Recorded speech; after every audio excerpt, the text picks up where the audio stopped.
Hey guys what's up, कैसे हो सब लोग। आई होप एकदम मस्त हो, स्वस्थ हो, दुरुस्त हो। तो फ्रेंड्स, आज हम लोग बात करने वाले हैं सीएस प्रोफेशनल के न्यूमेरिकल क्वेश्चंस।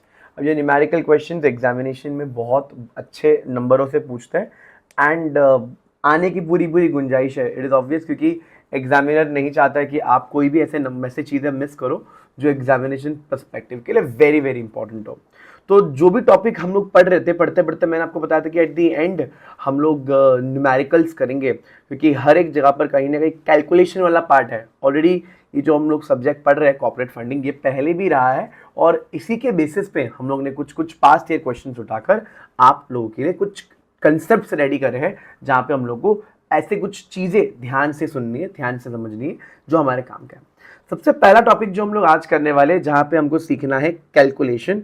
और किस चीज़ का कैलकुलेशन है? Calculation of letter of credit. Already आपको पता रहेगा, जब भी आप सामान बाहर से खरीद रहे हो तो आप लेटर ऑफ क्रेडिट का इस्तेमाल करते हो, करेक्ट। तो हम लोग यहाँ पे लेटर ऑफ क्रेडिट का इस्तेमाल करेंगे और लेटर ऑफ क्रेडिट का पूरा पूरा हिसाब, पूरा पूरा कैलकुलेशन किस तरीके से निकालना, ये हमारे एग्जामिनर हमको एग्जाम में पूछता है।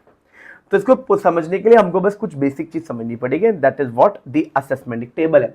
देखो, टेबल है तो बहुत बड़ा आसान, बट टेबल को रटना नहीं है, टेबल को पढ़ना नहीं, इट जस्ट लॉजिक समझो। सबसे पहले टेबल में चीज लिखी हुई है आपकी annual raw material consumption. Annual raw material consumption का मतलब है आप सालाना कितना माल कंज्यूम करते हो, कितना माल कंज्यूम करते हो सालाना। ठीक है। अब फ्रेंड्स, फर्क नहीं पड़ता, बिकॉज आप जो उधारी में माल लेते हो वो भी एलसी के थ्रू, वो हमारे काम का है। जो आप उधारी के थ्रू माल खरीदते हो वो भी एलसी के थ्रू, वो बेसिकली काम का है। समझ रहे हो मैं क्या बोल रहा हूं? और कुछ भी काम का नहीं है जो एलसी के थ्रू लोगे। फॉर एग्जाम्पल क्यों ना मैं बोलूं, मैं पूरे साल में 500 करोड़ का माल लेता हूं, क्या ये हमारे लिए भी रेलेवेंट है? क्या? Answer is no. ये डेटा हम लोग के लिए बिल्कुल भी रेलेवेंट नहीं है, बिकॉज क्या ही फर्क पड़ता है कि सालाना आप कितना माल ले रहे हो। हमको तो फर्क इस चीज से पड़ता है कि आप एलसी का इस्तेमाल करके, आप एलसी का इस्तेमाल करके कितने का माल ले रहे हो। So let's take an example. आप एलसी का इस्तेमाल करके आप ले रहे हो, समझो 200 करोड़। ठीक है। सो 200 करोड़ आप यूज कर रहे हो, एलसी को इस्तेमाल किया।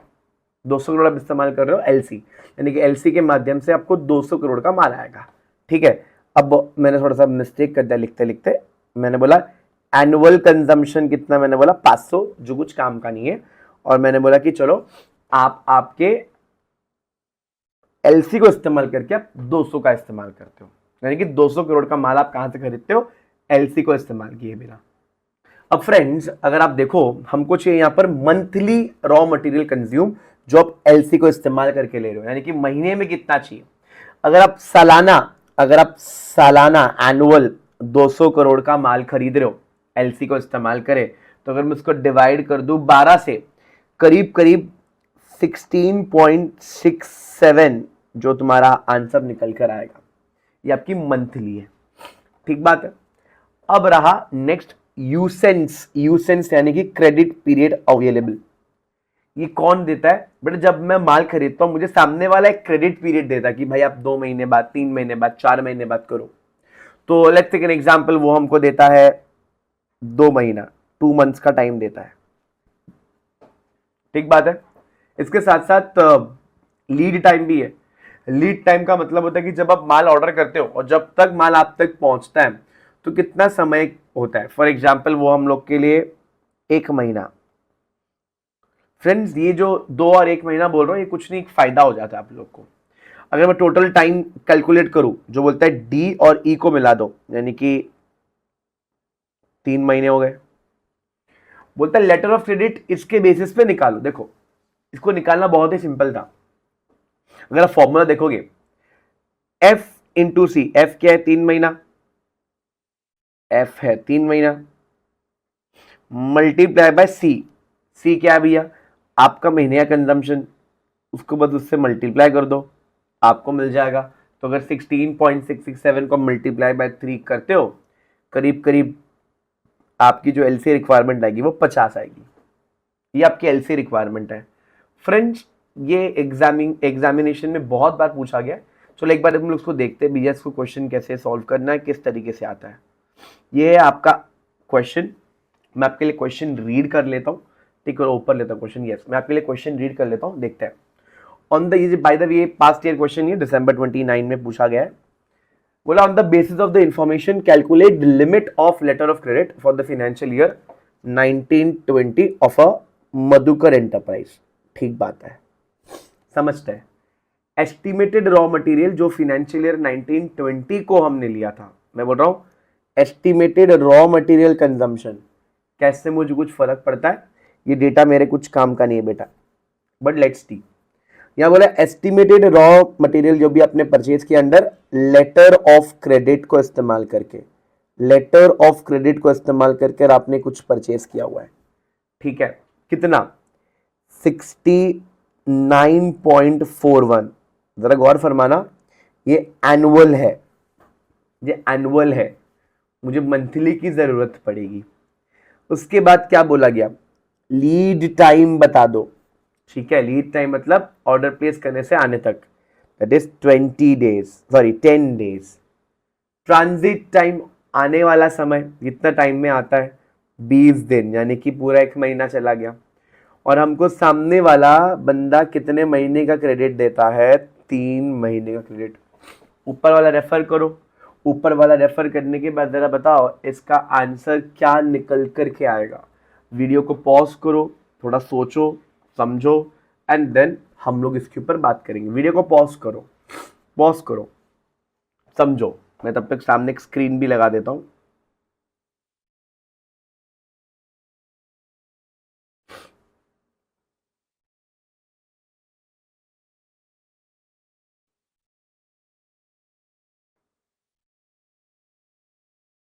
हाँ जी, सोचना है बेटा जी। ये क्वेश्चन है, ये क्वेश्चन है, कितना रुपया हमको चाहिए होगा? सोचो, बहुत सिंपल है। चलो मैं आप लोग के लिए सॉल्व कर देता हूं। 8वां क्वेश्चन है, I am solving it for you. I think अब तक आ गया रहेगा, कैलकुलेटर चला रहेगा तो अब तक तो आ गया रहेगा। चलो डेटा से मुझे हेल्प करना बेटा, डेटा मुझे हेल्प करो। सबसे पहले तो भैया जी मेरा एनुअली कितना रॉ मटेरियल कंज्यूम होता है? मेरा एनुअली कितना मटेरियल रॉ मटेरियल कंज्यूम होता है? 69, करेक्ट है 69। तो मैं यहाँ पे लिख रहा हूं मेरा एनुअल कंजम्पशन, ठीक है। मेरा एनुअल कंजम्पशन, ठीक है, कितना है? I believe 69.41 crore. ये मेरी एनुअल कंजम्पशन है, ये मेरी एनुअल कंजम्पशन है। तो पहले तो मुझे मंथली कंजम्पशन चाहिए होगी। मंथली कंजम्पशन कैसे लाओगे? वेरी सिंपल, अगर आप लोग को एवरेज मंथली परचेज चाहिए, अगर आपको एवरेज मंथली परचेज चाहिए तो बहुत सिंपल है, जबकि एनुअल कंजम्पशन उसको डिवाइड कर दो 12 के साथ। सही बात। अगर मैं बात करूं दैट इज 69.41 को डिवाइड कर दो 12 के साथ। चलो मैं कैलसी से यहां पे कर भी देता हूं, तो करीब करीब निकल कर आ रहा है, कितना आ रहा है? ये 5.78 करोड़, ठीक है। ठीक बात है। अब लीड टाइम देके रखा हुआ है, देखते हैं। एक हमको देके रखा हुआ है लीड टाइम, एक हमको देके रखा लीड टाइम। कितना लीड टाइम है भाई? लीड टाइम 10 दिन है, ठीक है। लीड टाइम कितना है भैया? 10 दिन, तो 10 दिन हमारी लीड टाइम है, ओके। उसके बाद हमको और भी कुछ टाइम दिया हुआ है, जैसे कि ट्रांजिट टाइम भी दिया हुआ है। अच्छा ना, ये टाइम वेस्ट हो रहा है अपना, समझो ये ट्रांजिट पीरियड है, समझो इसको 20 दिन है, समझो नहीं 20 दिन ही है। और क्रेडिट आई थिंक यूसेंस पीरियड वो 3 महीने का था, दो क्रेडिट पीरियड है,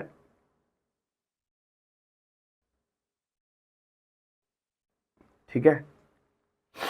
वो है लगभग लगभग 3 महीना, ठीक बात है। 3 महीना, 10 दिन, 20 दिन ऐड करोगे, टोटल जो टाइम हमको चाहिए होगा 4 महीने होगा। ठीक है, मैं टोटल पीरियड लिखता हूं, कोई दिक्कत? 4 महीने हो गए, ठीक बात। अब मेरे को एलसी ढूंढो भैया, एलसी ढूंढ के लो। एलसी कैसे ढूंढोगे बेटा जी? सीधी बात है, अगर आप लोगों को एलसी की रिक्वायरमेंट जाननी है तो वेरी सिंपल है। कितना चाहिए महीने का रिक्वायरमेंट कितना है? रिक्वायरमेंट ऑफ एलसी जानना है तो कितना है? मंथली रिक्वायरमेंट कितना? 5.78 करोड़। ठीक बात है, 4 महीने का वक्त, मल्टीप्लाई बाय 4 करोड़। फिर आपको एक आंसर आएगा, बता दो। करीब करीब आना चाहिए 23.14 करोड़। ठीक, हाँ, या तो इसको 23.14 ले लो या इसको 23 करोड़ ले लो, क्या फर्क पड़ता है? ये आपका निकल कर आता है एनुअल कंजम्पशन। एकदम इजी क्वेश्चन था। आपको जो एनुअल कंजम्पशन दिया होगा एलसी वाला ही लेना है, ये आपका एलसी का कंजम्पशन है। आपको मंथली परचेज ढूंढना है उस एलसी का। कैसे किया आपने? भैया मैंने कहां से डेराइव किया इसको? मैंने इसको डेराइव यहां से किया। ठीक बात है, तो मुझे आ गया 5.78 करोड़। अब ये जो लीड टाइम था ये ऑलरेडी क्वेश्चन में गिवन था, ये भी क्वेश्चन में गिवन था, ये भी क्वेश्चन में गिवन था। ये 4 महीना कहां से आया? मैंने इन सभी को ऐड किया, सभी चीज को मैंने ऐड किया और ऐड करके भैया 4 महीने आ गए। ठीक बात है। अब ये कहां से आया? ये आपको वहां से आया, महीने का इंस्टॉलमेंट कहां से निकाला है? 4 आपको यहां से आया, इसको उन दोनों से मल्टीप्लाई करना, आपको ये मिल जाएगा। ये मैंने लिखा इसीलिए कि बाद में लोग भूल जाते कि भाई आया कहां से, इसीलिए इसको मैंने लिख के रखा। ठीक बात है, एकदम इजी वाला क्वेश्चन था ये। पहला क्वेश्चन एकदम लोड मत लो, बट हाँ एकदम सिंपल एंड सुपर इजी है। ठीक बात, कॉपी कर लो चाहिए तो, या तो आराम से इसकी स्क्रीनशॉट निकाल लो। चलो अगले सवाल पे बढ़ते हैं। अगले सवाल भी इसी से रिलेटेड है जो तुम्हारे सामने नेक्स्ट क्वेश्चन है। ये भी लेटर ऑफ क्रेडिट के ऊपर ही है, बी वाला क्वेश्चन, गुलाब वाला question. Let me read it for you. क्या लिखा है?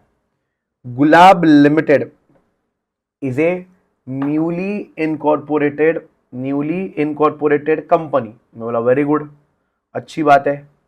And it would like to purchase raw material from domestic sources as well as from outside India.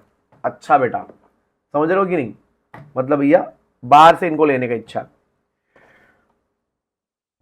यहां पे बोला गया on the basis of following information calculate the limit of letter of credit for the financial year 21-22। Question पढ़ने में आपकी help करता हूं मैं, जरा ध्यान देना। Raw material estimated raw material purchase 240 बोला है। ठीक बात है ना? Estimated purchase under letter of credit for the financial year is 90%। बहुत बढ़िया, लेटर ऑफ क्रेडिट से 90% लेते। देखो मेरी बात समझो, जितना ज्यादा समय लगेगा, लीड टाइम, ट्रांजिट टाइम, हमको उतना ज्यादा पैसा चाहिए रहेगा अपने बिजनेस को स्मूथ चलाने के लिए। आप समझ रहे मेरी बात? ऐसा नहीं है कि मैंने लोन लिया और मुझे अगले वक्त ही पैसा आ गया। समझ रहे हो आप मेरी बात? जितना लंबा ट्रांजिट पीरियड, जितना लंबा लीड टाइम, जितना उतना ज्यादा पैसा हमको चाहिए रहेगा हमारे बिजनेस को स्मूथ चलाने के लिए। ठीक बात। यहां पे लिखा है of which import of raw material under LC 30% is this. ध्यान देना, बहुत खेला खेल रहे। जो हमने भी एक बार किया वो 2 बार करना है in short. Lead time domestic का अलग है, इंपोर्ट का अलग है। ट्रांजिट टाइम डोमेस्टिक का अलग है, ट्रांजिट का अलग है। क्रेडिट पीरियड दोनों का अलग अलग है। अभी लोग ने हमको पूछा कि भाई आप किस तरीके से निकालोगे, जरा वो निकाल के लाओ। ये है आप लोग का क्वेश्चन, जो हमने भी इसको एक बार किया है वैसे 2 बारी करनी पड़ेगी, तो जाके आपको इसका कैलकुलेशन समझेगा। 5 नंबर का है, 5 नंबर का क्वेश्चन पूछा है। अगेन ये 5 नंबर आराम से तो आप लोगों को मिल जाएगा, बिना किसी टेंशन के, बिना किसी दुख के आराम से मिलेगा। वीडियो को पॉज करो, वीडियो को पॉज करो, दिमाग लगाओ कहाँ पे, बाकी मैं आपकी हेल्प करूंगा। ठीक है, वीडियो को पॉज करो। हाँ जी, किया मैंने तो वीडियो पॉज किया था सो दैट आप लोग को टाइम मिले करने के लिए। ठीक है, ऑब्वियसली बात है, जब रिकॉर्डिंग होगी तभी टाइम नहीं होगी, तो आपको खुद से पॉज करना पड़ेगा। चलिए मैं आप लोग की हेल्प करता हूं। सबसे पहले आप समझो, एस्टिमेटेड सालाना कितना आप कर रहे हो, 240। उसमें से 216 क्या आपका परचेज है। ठीक है, अब बेटा जी मेरे को रॉ मटेरियल इसका दे के रखा हुआ है। किसका है वो, इंटरनेशनल लेवल का। डोमेस्टिक का कुछ बोला ही नहीं है, तो निकाल लेंगे, बहुत बड़ी बात थोड़ी है। चलो आ जाओ,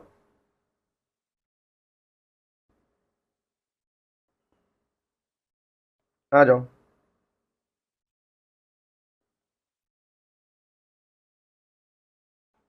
ये क्वेश्चन एग्जाम में आया है बाय द वे, चलो ध्यान देना। बस डेटा आप इनपुट कर रहे हो और कुछ नहीं करना है। सबसे पहले तो भैया एनुअल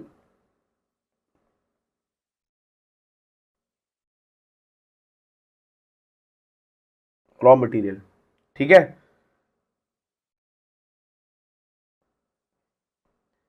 जो एनुअल रॉ मटेरियल कंजम्पशन है for which year,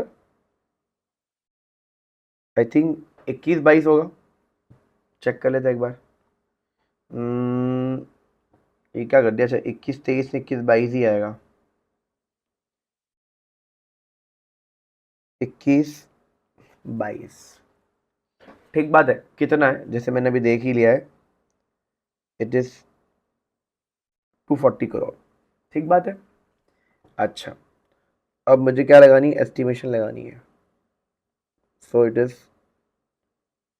estimated purchase, estimated purchase under what, तो estimated purchase under LC. Under LC बोल दिया भैया, अंडर एलसी। अब वो दिया है एक्चुअली 216 ऑलरेडी बोल के रखा हुआ है। ठीक है बात है। अब अगर मैं तुम लोगों को असली हिसाब बताऊं, अगर मेरे को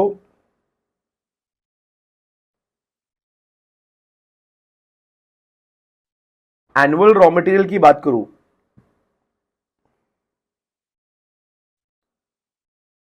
एनुअल रॉ मटेरियल प्रोक्योरमेंट की बात करूं, तो क्वेश्चन में ध्यान से देख, ये देके रखा हुआ है, इंपोर्ट वाली देके रखी हुई है। यानी कि अगर मैं इसको यहां पे दो दो दफा कर देता हूं, ठीक है, एक समझ लो आप, एक आईएलसी बोल लो, ठीक है, और एक आप एफएलसी बोल दो। आईएलसी माने इनलाइन लेटर ऑफ क्रेडिट। अब ये बोला नहीं है भाई कितना है, बट ये बोल के रखा है करीब करीब 64.80 ये बोलकर रखा है। आईएलसी का नाम नहीं है भैया, आईएलसी का किसी भी तरीके से हिसाब नहीं है। सीधी बात है, 216 टोटल साल का है, तुम इसका बैलेंसिंग निकालो, तुमको मिलेगा करीब करीब 151.20, दोनों भी करोड़ में अमाउंट है।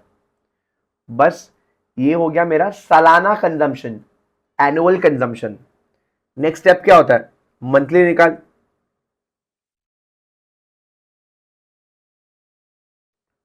तो मैं अगर बात करूं मंथली कंजम्पशन की, अगर बात करूं कैसे निकालोगे, यहां पे लिख देता हूं। जो आपका एनुअल रॉ मटेरियल है उसको डिवाइड कर दो 12 के साथ। ये लिखना नहीं है, बस तुम्हारे याद करने के लिए, तुम्हारे हिसाब के लिए बता रहा हूं। फॉर एग्जाम्पल इसको 151 डिवाइड बाई 12 कर दो, हाँ ये करीब करीब आ रहा है 12.60, महीने का निकाला मैंने। बाजू का अगर मैं निकालूँ 64.80 को डिवाइड कर दो 12 के साथ, तो करीब करीब आएगा 5.40। ठीक बात। अब भैया लीड टाइम दे रखा हुआ है, सबका अपना अपना अलग अलग है। तो भाई एक तो लीड टाइम था, जितना याद है मुझे, एक में ट्रांजिट टाइम भी था, एक में क्रेडिट पीरियड भी था। अब ये सब मेरे को ऐड करनी है, जरा एक बार मेरे को झांकने दो क्या है। लीड टाइम 1 महीना, 2 महीना, 1 महीना, 2 महीना, 1 महीना, 4 महीना। ठीक है, चलिए। तो लीड टाइम हो गया है 1 महीना, 2 महीना, ट्रांजिट भी 1 महीना, 2 महीना, क्रेडिट 1 महीना, 4 महीना। करेक्ट है। अब मेरे को चाहिए भैया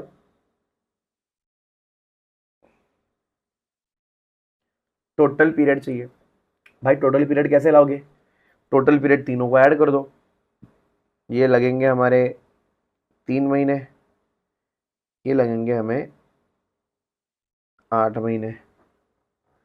ठीक, बस कुछ नहीं। आपके महीने की जो कंजम्पशन है,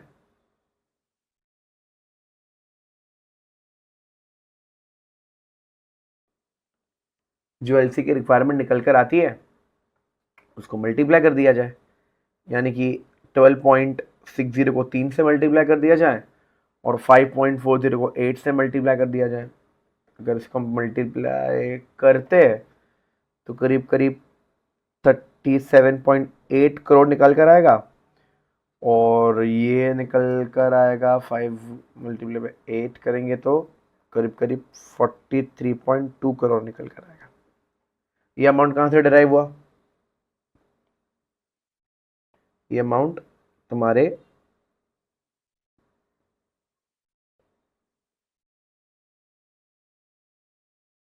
मंथली कंजम्पशन को हमने मल्टीप्लाई कर दिया, ठीक है, विथ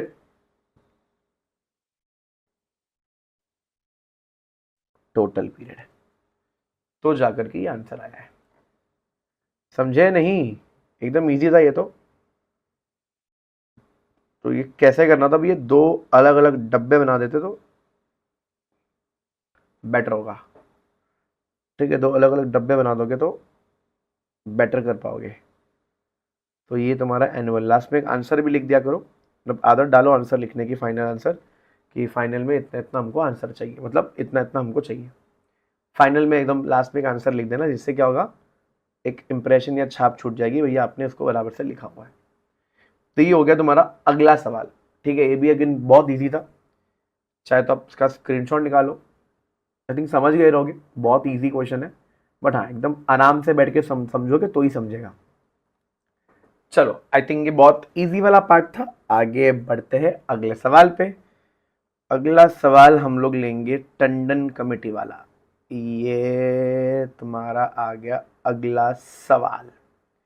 पढ़ते जरा और समझते इस बारे में क्या लिखा हुआ है। हाँ, आई थिंक अब काला काला हट गया, बिल्कुल काला काला हट चुका है। आ जाओ, पढ़ते जरा क्वेश्चन को ध्यान से। बोला है और required to compute maximum permissible bank borrowings, maximum permissible bank borrowings under 3 methods of Tandon committee. Tandon committee, ठीक है, to ML limited from the following data and how you will be present it to the board. Board के सामने present कैसे करोगे, ये भी आपको बताना पड़ेगा। कुछ डेटा है, जरा देखते हैं। ठीक है, यहाँ पे लिखा हुआ है raw material 8 lakh, working progress 80,000, finish goods is 3,60,000, receivable 2 lakh and other asset जो है वो 40,000 है। ठीक है, they also have the data which is related to creditors for purchases 4 lakh, other current liability is 2 lakh and bank borrowing is 8 lakh. ठीक बात है। Before understanding this, we also have one more data, that is core asset of 3,80,000. Friends, before ultimately understanding this, let us understand कि Tandon committee कहता क्या है। ये Tandon committee है, ठीक है, ये टंडन कमेटी का पॉइंट है, जरा ध्यान से मेरी बात सुनना। बोलता है committee headed by mister PL Tandon. पढ़ाते वक्त हमने इसको डिस्कस नहीं किया था, अभी वो डिस्कशन चालू हो गया। X chairman of PNB was constituted with the view to suggest improvement in the existing cash credit system. ASH नहीं वो cash credit system. It is submitted its report on the guideline and on in August 1974 कुछ तरीके बताए lending के। सबसे पहले पहला method है जो बोलता है 75% of what 75% of the working capital gap. Working capital gap का मतलब होता है current assets minus current liability other than bank borrowing. Other than bank borrowing का मतलब होता है भैया आपको बैंक बोरोइंग एक्सक्लूड करना पड़ेगा। Is financed by the bank and the balance 25% and balance 25% of the working capital is considered as margin to come out of the long term source, that is own fund and total term borrowings। आधे लोग पढ़ने के बाद आधे लोग की सिट्टी पिट्टी गुल हो जाएगी। पहला मेथड ये कहता है, जो हमारा मेथड नंबर 1 है, अंग्रेजी में क्या लिखा हुआ है, अंग्रेजी बोलता है तेरे को 75% ऑफ क्या, जो तेरा कंपनी का, जो तेरी कंपनी का टोटल असेट्स है, तो तेरी कंपनी का टोटल असेट्स है माइनस जो तेरी कंपनी का टोटल लायबिलिटी है। अगेन जब मैं यहाँ पे असेट्स की बात कर रहा हूँ, मैं यहाँ पर करंट असेट्स की बात कर रहा हूँ, और जब मैं लायबिलिटी की बात कर रहा हूँ तो मैं यहाँ पे करंट लायबिलिटी की बात कर रहा हूँ। करेक्ट है, जिसके अंदर आप लोगों को, इसके अंदर जब मैं करंट लायबिलिटी की बात कर रहा हूँ, you have to exclude the bank borrowing. तो इस तरीके से आपको करना है, ठीक है। हमेशा टोटल लायबिलिटी से आप क्या माइनस कर दोगे, आप टोटल लायबिलिटी से हमेशा बैंक बोरोइंग को हटा दोगे। तो ये तुम्हारा हो गया मेथड नंबर 1। यस, ये हो गया तुम्हारा मेथड 1। दिमाग बिल्कुल लगाना नहीं है, मेथड 1 में यही बोला गया है, ठीक है। एक और मेथड देख लो, दोनों मेथड पढ़ना। देखा, bank will finance maximum up to 75% of total current asset minus current liability. Current asset minus the current liability. भैया इंग्लिश में बहुत खतरनाक बातें बोली गई है, ठीक है। And has to provide minimum 25% of the total asset as a margin out of the long term sources, that will give minimum ratio of 1.33:1। आधे लोग यहाँ पे थोड़ी सी गलती कर जाते हैं, इसलिए मैं मेथड 2 आपको बताता हूँ मेथड 2 में क्या बोला गया। And even I was learning, हमारे वक्त भी हुआ करता था ये, मैंने भी गलती करी थी, अभी लाइव लेक्चर में भी लोग गलती करते हैं, ठीक है। तो क्या ही बोला गया भैया, तो बोला गया भैया जो तुम्हारा 75% है, ठीक है, तो लोग क्या करते हैं, current assets minus current liability साथ में ले लेते हैं, ऐसा नहीं है। ये 75% ऑफ टोटल करंट एसेट है,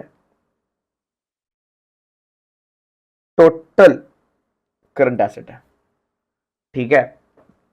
अब यहां से तू माइनस करेगा तेरा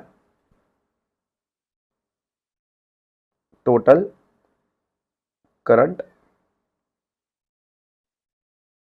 लायबिलिटी, ठीक है। हाँ, नो डाउट इसके अंदर भी क्या एक्सक्लूड रहेगा, एक्सक्लूडिंग बैंक बोरोइंग, ठीक बात है। ले थर्ड मेथड भी पढ़ ले तो क्वेश्चन ही तेरा सॉल्व हो जाए पूरा। हाँ, थर्ड वाला भी पढ़ ले। This is same as method 2, मैंने मेथड 2 जैसा ही है, but excluding core current asset. देख क्वेश्चन में current asset, core current asset नीचे था, from total asset, and the core current assets are financed out of long term funds of the company. The term core current asset refer to the absolute minimum level of investment minimum level of investment, तो एक second यहाँ पे ना थोड़ा app दिख रहा है, कल एक ही सेकंड रुको, अब बराबर हो गया, ये दूसरी बार प्रॉब्लम हुआ, चलो देखते हैं। तो the current asset which is required at all the time to carry out the maximum level of business, इसके लिए एक फॉर्मूला, दैट इज तुम्हारा मेथड नंबर 3। क्या बोलता है मेथड नंबर 3 बोलता है भैया सेम है ना मेथड 2 जैसा ही है, यानी कि 75% ऑफ टोटल करंट एसेट्स। इसमें से क्या माइनस करेगा, इसमें से माइनस करेगा तेरा कोर करंट एसेट। क्या माइनस करेगा, कोर करंट एसेट, ठीक है, और माइनस करके जो टोटल तेरा करंट करंट लायबिलिटी है उससे माइनस करने का, हाँ, जिसमें तू एनी वेज क्या एक्सक्लूड करेगा, बैंक बोरोइंग, ठीक है। ये 3 चीज तुझे पता होनी चाहिए। अगर ये 3 चीज तेरे को प्रॉपरली पता है तो प्रॉपरली तू एग्जीक्यूट कर पाएगा क्वेश्चन को, ठीक है। ये 3 चीज पता होना जरूरी है। अभी अगर तू क्वेश्चन जाके रीड करेगा तुझे समझेगा कि भाई करना कैसे। ये तुम्हारा 8 लाख है, 80,000, 2,60,000। अब बैठ के बताओ, अब आंसर आ रहा है कि नहीं। वीडियो को पॉज करो। कोर करंट एसेट 3,80,000 सामने पड़ा हुआ है आपके, ठीक। चलो अच्छे से रीड करना, सिर्फ फॉलोइंग डेटा ढूंढना नहीं है, उसको प्रेजेंट भी करना है दोस्तों। क्वेश्चन को ध्यान से रीड करेगा तो ही पूरा फुल फ्लेज्ड मार्क्स फेच कर पाएगा, ठीक है। चलो मैं आप लोग की हेल्प कर देता हूँ। 7 नंबर क्वेश्चन है, तो क्वेश्चन नंबर 7 का डिस्कशन करते आ जाओ। 7 का डिस्कशन देख, 3 मेथड है, 3 मेथड है, ठीक है। एक है भैया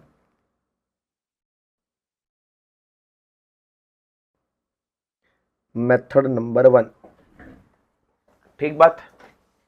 एक है क्या बोलो, मेथड नंबर 1। याद कर ले भैया, मेथड नंबर 1 किस बारे में बात कर रहा था, यहां पे ध्यान दे। क्या परसेंटेज थी, है ना, 75%। बस तुझे कुछ नहीं, फॉर्मूला में सब कुछ लगाना है। सबके सब 75% है, खाली ब्रैकेट का खेल की वजह से सब चीज चेंज हो जाएगा, सब चीज ब्रैकेट के खेल की वजह से चेंज हो जाएगा। ये रहा डेटा, ओके बेटा। चलो मेथड 1 क्या भैया, तो वो है 75%। 75% को मैं ऐसा लिखो क्या, 0.75। एक ही बात है, मल्टीप्लाई करूं जल्दी आंसर आ जाएगा। Current asset minus current liability, ठीक है। तो 0.75 को मेरे को अमाउंट डालना पड़ेगा। करंट एसेट कितना है, ये मेरा करंट एसेट टोटल है, कितना है 14,80,000 है बाय द वे। माइनस करो, आई थिंक 6 लाख रुपया, ठीक है, बिकॉज बैंक बोरिंग को हटाना है। 4 और 2 6, तो 6 लाख। समझा, समझा कि नहीं क्या बोल रहा हूँ। सी दिस, 14 लाख की लोन है, दिख नहीं रहा होगा, हाँ 14 लाख रुपए लोन है। 8 तो बैंक बोरिंग है, बैंक बोरिंग तो नहीं एक्सक्लूड करते हैं, ठीक है। तो बैंक बोरिंग एक्सक्लूड करते तो भाई यही आ जाएगा। तो हिसाब लगाने दो, 14,80,000 को 6 लाख से माइनस कर दो, तो करीब करीब आपको निकल कर आएगा 8,80,000, करेक्ट है। जो करीब करीब अगर मैं इसको मल्टीप्लाई कर दूं 0.75 से, तो आएगा, मल्टीप्लाई करना बेटा, कुछ नहीं बोला तो मल्टीप्लाई होता है ना, तो आएगा 6,60,000। यह है मेथड 1 से। मेथड 2 से करके बताओ। कर लेते हैं मेथड 2 से भी, कौन सी बड़ी बात है। देखो भैया मेथड 2 कैसा आएगा, 0.75 बट किसका आएगा पहले, करंट असेट का, फिर वहां से माइनस करना करंट लायबिलिटी को। सही बात है। अच्छा, पहली बात तो 0.75 मल्टीप्लाई बाय कर ले 14,80,000। ठीक है ना, पहले इसको इसको करना है सेट, फिर तेरे को माइनस करना पड़ेगा तेरा करंट लायबिलिटी से, जो तेरा 6 लाख रुपया ही है। कर अब हिसाब में अलग अलग नहीं बता रहा हूँ, मैं हिसाब कर लेता हूँ। ओके, हाँ, मल्टीप्लाई तो करीब करीब निकल कर आ रहा है 5,10,000 मेथड 2 से। ठीक है, एक तीसरा क्या निकल कर आया, मेथड 3 निकल कर आया। क्या निकल कर आया, मेथड 3। कंसेप्ट वाइज सुनेगा तो समझ में आ जाएगा। तो देख यहाँ पे भी ऐसा, तो सेम ही था ना, 0.75 करंट एसेट रहेगा तू, बट जिसे तू कोर एसेट भी निकाल देगा। ठीक है ना, इसको पहले साथ में ले, उसके बाद तू अपना करंट लायबिलिटी को उड़ाएगा। ठीक बात, तो दैट इज 0.75 करंट एसेट क्या भैया, 14,80,000। ठीक है, माइनस कर कोर एसेट, भाई कोर एसेट कितना है, 3,80,000, 3,80,000। ठीक है, ये होने के बाद यहां से डिडक्ट करेगा तू 6 लाख रुपया।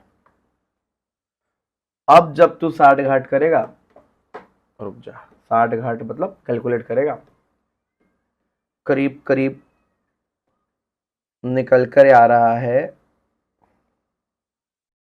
2,25,000। कितना निकल के आ रहा है, 2,25,000। ये तो भैया क्या हो गया, ये तो मेरा कैलकुलेट करके हो गया।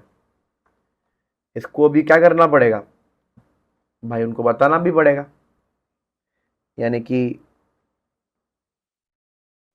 रिव्यू भी करना पड़ेगा। ठीक बात है। तो एक निकल कर आया मेरा मेथड 1, एक निकल कर आया मेरा मेथड 2, और एक निकल कर आया तुम्हारा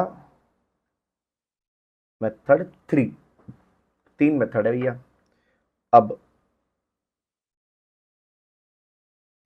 जो हमारी मैक्सिमम बैंक बोरोइंग है,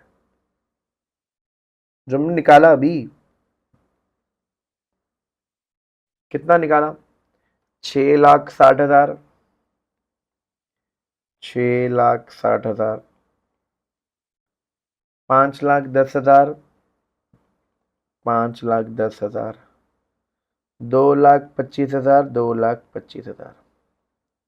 हमने ले कितना, ले हम लिया कितना है, हमारी एक्चुअल बैंक बोरोइंग कितनी है, जो हमने बार बार छोड़ दी थी, हमारी एक्चुअल बैंक बोरोइंग है करीब करीब 8 लाख रुपया। करेक्ट है। इसका मतलब क्या हुआ, हमने कितना एक्सेस बैंक लोन लिया है, हमने कितना एक्सेस बोरोइंग लिया हुआ है, ये सवाल पूछना है। तो अगर मैं 6,60,000 को 8 लाख से उड़ा दूं तो करीब करीब 1,40,000 एक्स्ट्रा है। मेथड 2 की बात करूँ तो करीब करीब 8 लाख रुपए लिया है यहाँ पर भी, तो यहाँ पे आएगा 290 आएगा, 2,90,000। और यहाँ पे भी तुम्हारा 8 लाख है, तो यहाँ पे तो बेड़ा पार हो गया, 2,25,000, 8 लाख, करीब करीब 5,75,000 आ जाएगा। तो भैया यहाँ पर आपको समझ में आता होगा कि भैया क्या चल गया है। तो यहाँ पे ऐसा बोल दो भैया, under all the three method all the three methods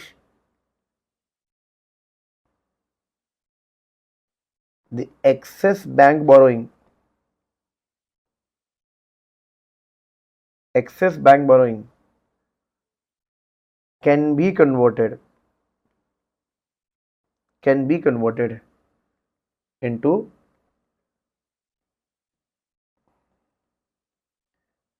long term debt. ठीक है ना, कर्जे को कन्वर्ट कराना पड़ेगा, करवाना इसलिए पड़ेगा भैया तुम लोग ने बेड़ा पार कर रखा हुआ है।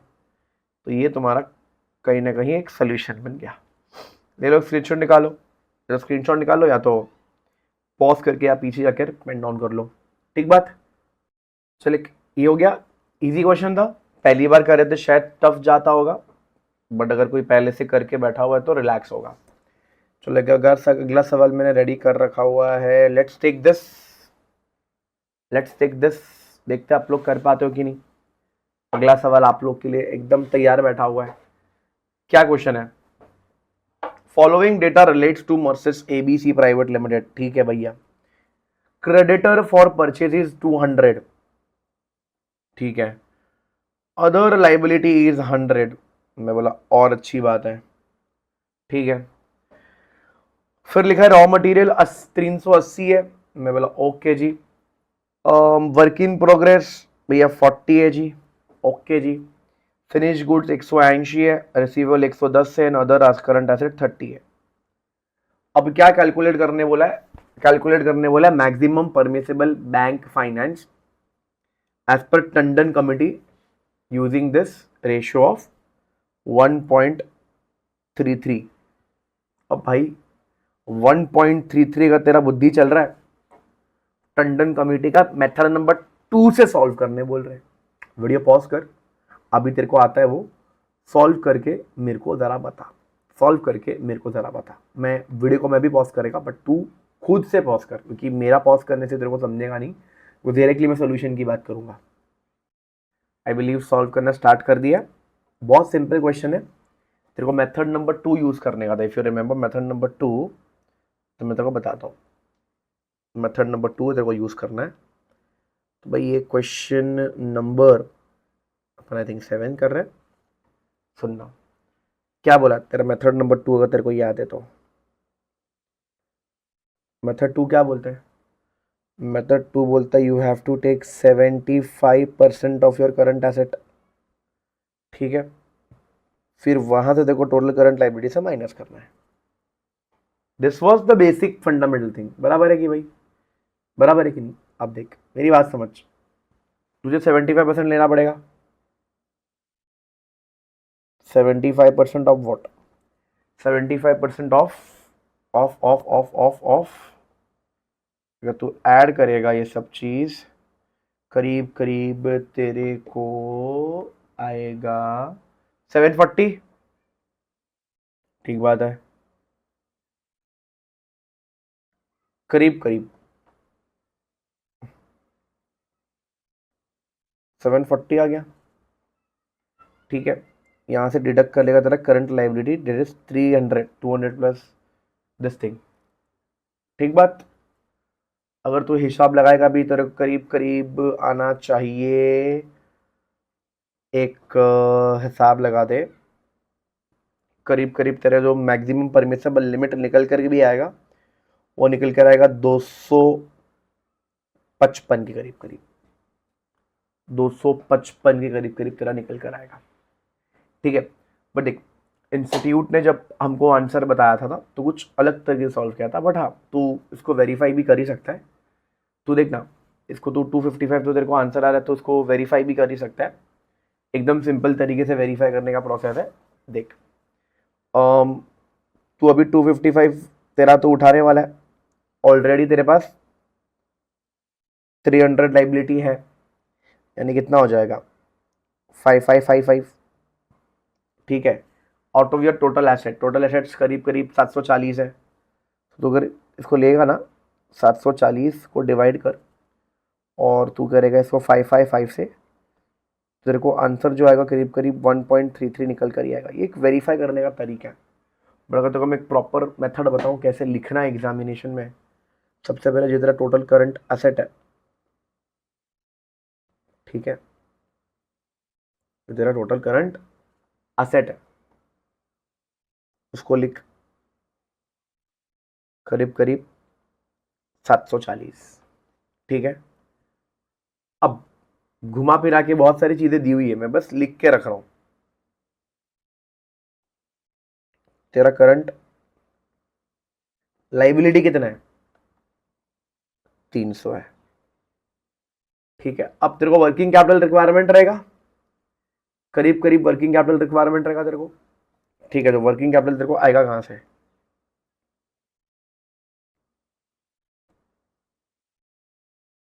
जो करीब करीब 440 के करीब करीब आएगा।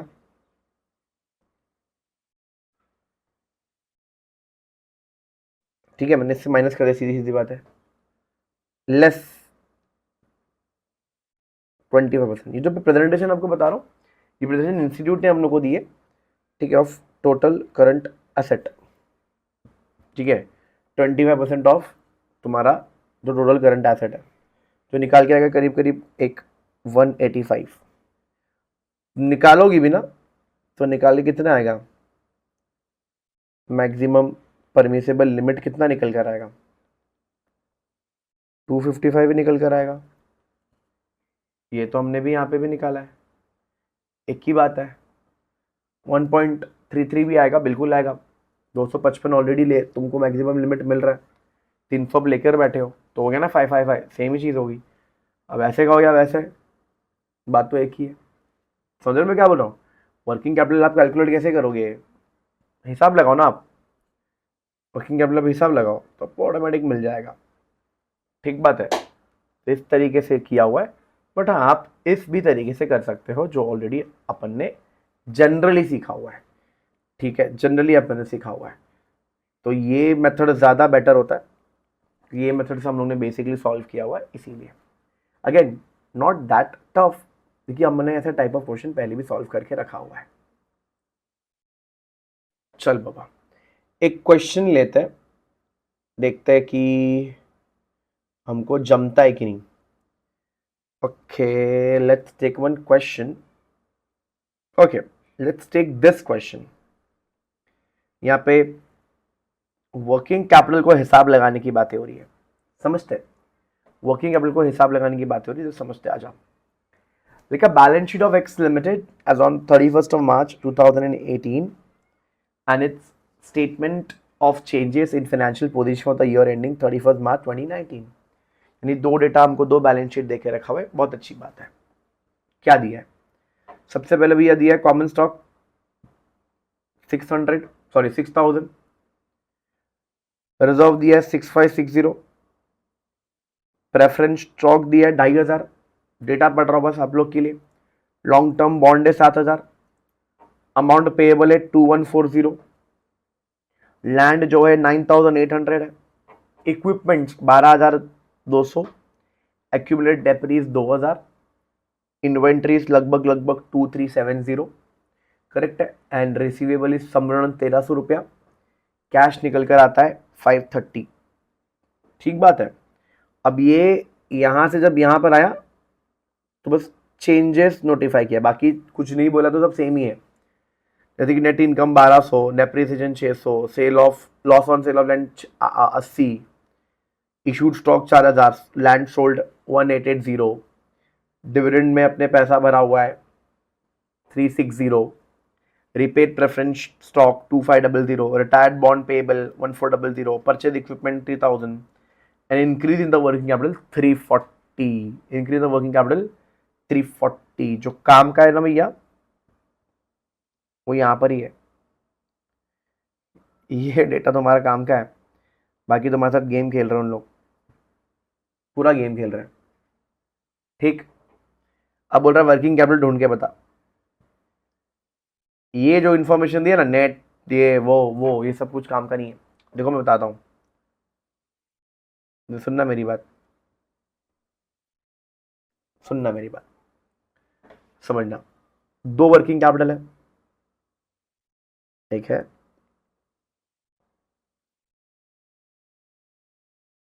Working capital as on 31st March 2018। अब सुनना, how to calculate are opening working capital. यहाँ पे तो मेरे को डेटा दिया ही नहीं है, बट हाँ ये सब जो आपको डेटा दिख रहा है ना, जैसे कि आपको कैश वाला डेटा दिख रहा है, काम का है। जैसे कि आप अमाउंट रिसीवेबल जो अमाउंट देख रहे हो, ये हमारे काम का डेटा है। आप इन्वेंट्री जैसा इंफॉर्मेशन देख रहे हो, समझ में आ रही कि नहीं, ये काम का है। अमाउंट पेबल, ये डेटा हमारे काम का है। इससे आपको आराम से मिल जाएगा तुम्हारा वर्किंग कैपिटल। सुना मैंने क्या बोला, इससे आराम से बोलो क्या मिल जाएगा, वर्किंग कैपिटल। बहुत सिंपल है। तो भाई अगर मैं बात करूं, तुम्हारा जो ओपनिंग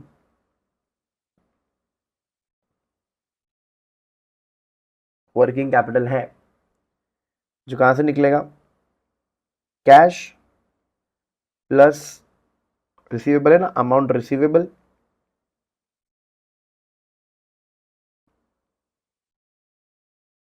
ठीक है, और प्लस जो इन्वेंट्रीज है, लेस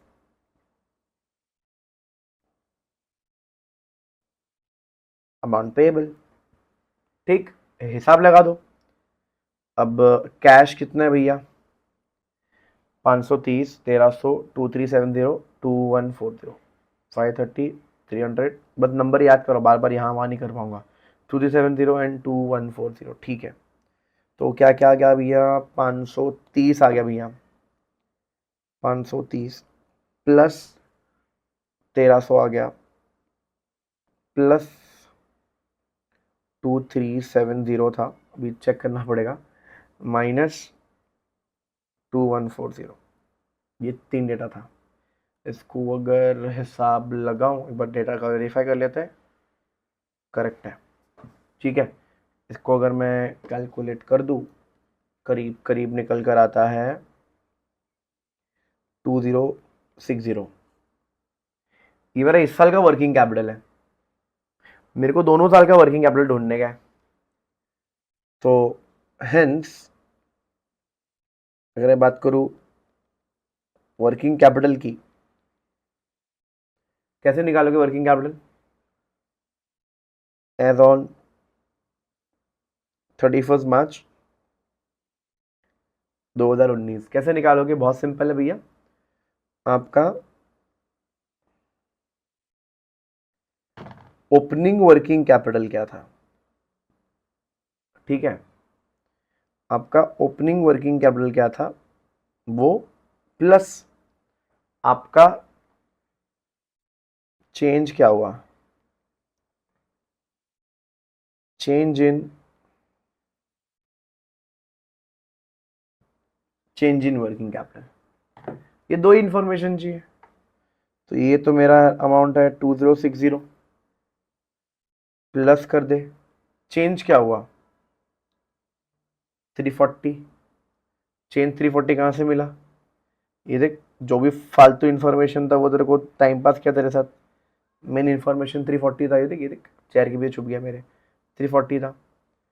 तो इस दोनों चीज़, दोनों नंबरों को ऐड करेगा, करीब करीब 2400 तेरा आएगा वर्किंग कैपिटल। समझ में आया बात, this is how it works. Copy कर ले इसको, एकदम इजी और सिंपल क्वेश्चन, एकदम इजी सिंपल क्वेश्चन है। ठीक, एकदम इजी, एकदम एकदम सिंपल था, एकदम इजी था ये क्वेश्चन आप लोग के लिए। चलो एक और नया टाइप का क्वेश्चन डिस्कस कर लेते हैं, आ जाओ। सिंपल टाइप के क्वेश्चन डिस्कस करते हैं पहले, कि आपको ज़्यादा लोड ना लगे ज़िंदगी में। लोड ना लगे ज़िंदगी में, एकदम टफ नहीं है, एकदम इजी सवाल है, कि आराम से कोई छोटा बच्चा भी इसको कर ले। इसलिए एकदम धीरे जा रहा हूँ, आराम से जा रहा हूँ, जिससे आप लोग को इतना तकलीफ ना हो जाए कि अरे ये क्या हो गया ज़िंदगी में। तो कुछ कमर्शियल पेपर के कुछ बेस से क्वेश्चन चालू करते हैं, और फिर उसको एडवांस में लेकर के जाएंगे। ठीक है, एकदम बेस से क्वेश्चन चालू करेंगे, एकदम बेसिक से शुरू करेंगे, एंड देन धीरे धीरे धीरे करके आपको लेवल अप लेंगे हम लोग। ठीक है, एकदम लेवल अप की बात करेंगे। ये एक क्वेश्चन है सीपी के ऊपर, तो ये मैं देख रहा हूँ कौन कौन से क्वेश्चन है सीपी के ऊपर।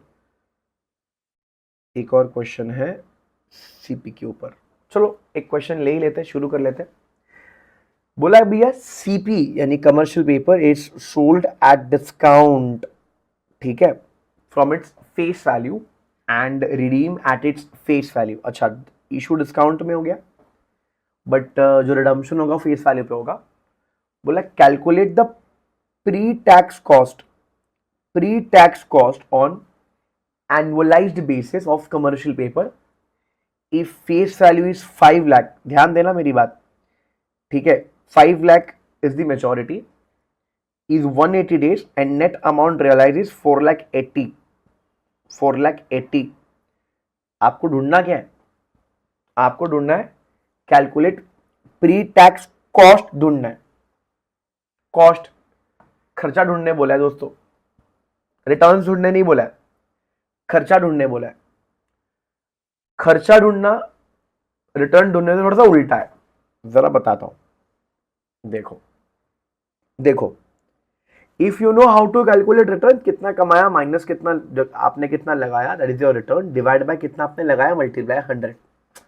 हम कैसे बचपन में return, rate of return calculate किया करते थे, हम लोग वैसे ही रेट ऑफ रिटर्न कैलकुलेट अभी भी करेंगे, रेट ऑफ रिटर्न अभी भी हम वैसे ही कैलकुलेट करेंगे, बट रेट ऑफ रिटर्न नहीं चाहिए हमको, हमको चाहिए कि एक कंपनी कितना खर्चा कर रहा है, that is the main core thing. So ध्यान देना, इंस्टीट्यूट ने बड़ा ब्यूटीफुल चीज बोला है भैया, cost of commercial paper, cost निकालना है फ्रेंड्स, ठीक है। तो कैसे आएगा भैया, फेस वैल्यू, वो अल्टीमेटली पैसा थोड़ी पूरा आने वाला है। सो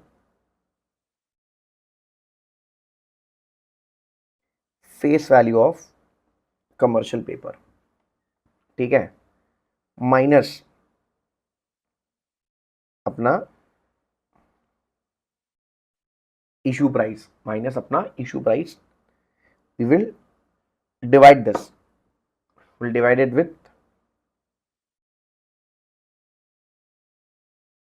issue price of commercial paper and will multiply it with 100। ये सालाना है, अगर डेज या मंथ या ऐसा कुछ दिया तो उसके हिसाब से, अगर मैं क्वेश्चन को देखूं तो आई थिंक डेज में दिया हुआ है, so I have to take it in days only, ठीक है, सॉरी यस डेज में लेना पड़ेगा। सो अगर मल्टीप्लाई करूं 300 डेज, उल्टा हो जाएगा पूरा, 300 days divide by tenure of CP. जब आप निकालते हो तो एग्जैक्टली कॉस्ट उल्टा निकल जाता है, ठीक है।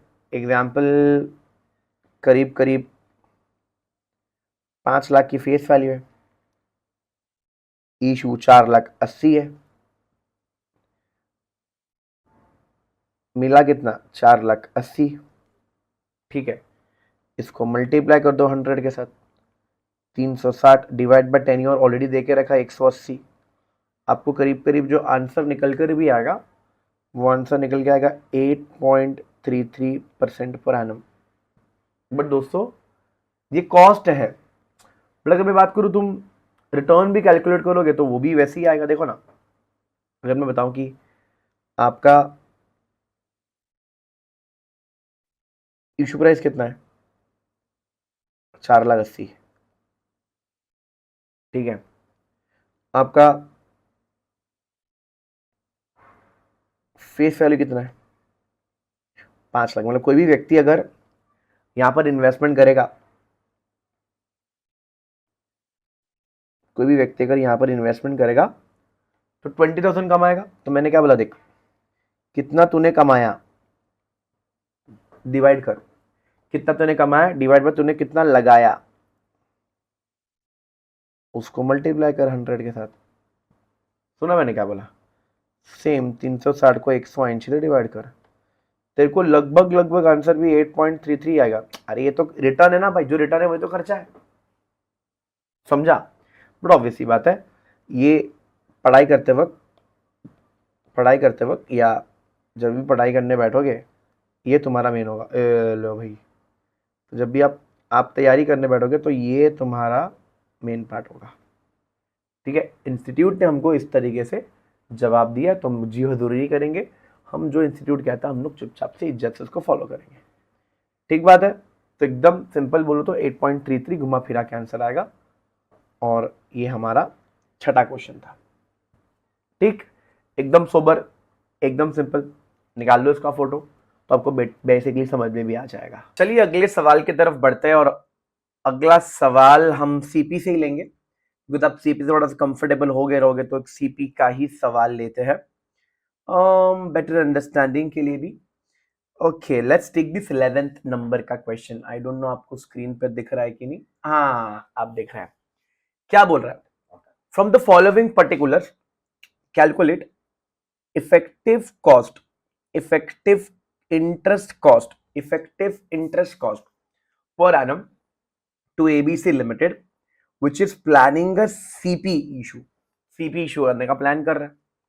अब issue price 97,350 rupees, face value is 1 lakh rupees, महीना है 3। अब भैया हिसाब करके बताओ कितना टाइम लगेगा। आप वीडियो बिल्कुल पॉज करिए सो दैट आपको थोड़ी हेल्प हो जाए, और लेट अस अंडरस्टैंड कि भैया इस क्वेश्चन में करना ही क्या है। आ जाओ। सबसे पहले तो भैया आप समझो कि इफेक्टिव इंटरेस्ट कैसे ढूंढोगे। तो अगर आपको याद है, इफेक्टिव इंटरेस्ट कैसे ढूंढोगे, जो आपकी फेस वैल्यू है यानी कि 1 लाख रुपया minus, I think it was 97,000 something, yes 97,350, 97,350 को हम डिवाइड कर देंगे 97,350 से। सही बात। इसको मल्टीप्लाई बाय 100 कर दो, बड़े सालाना आ जाएगा। मेरे को लगभग 3 महीने का चाहिए। अगर इसको हिसाब लगाओ, कितना है, ओके, ये तो आप माइनस करोगे ना, ये तो समझो आपकी इंटरेस्ट की कमाई है। सही बात है ना, जबकि इंटरेस्ट की कमाई होगी। ओके, तो लगभग जो आंसर निकल कर आ रहा है वो 10.89% निकल कर आ रहा है। 10.89%, जो अगेन बहुत सिंपल, सोबर एंड इज्जत वाला है। सही बात है, बहुत ही इज्जत एंड सोबर वाला क्वेश्चन है। आई थिंक ये बहुत ही इजीली आप लोग को डाइजेस्ट हो गया रहेगा। सही बात है। एक और बार थोड़ा सर्च ऑन कर लेते हैं भैया कि कुछ हमने 9th क्वेश्चन भी कर लिया, 10th भी कर लिया, 11th भी कर ही लिया, और हम नायक कमेटी अब तक हमने हाथ नहीं लगाया, लगाएंगे हाथ। ठीक है, आप देखो नायक कमेटी की बहुत सारे क्वेश्चन है। ठीक है, हम अगले सवाल की तरफ, हमको और कुछ मिल तो नहीं रहा, तो जरा हम एक ऐसा सवाल लेते हैं जो हमने कभी किया ही ना हो।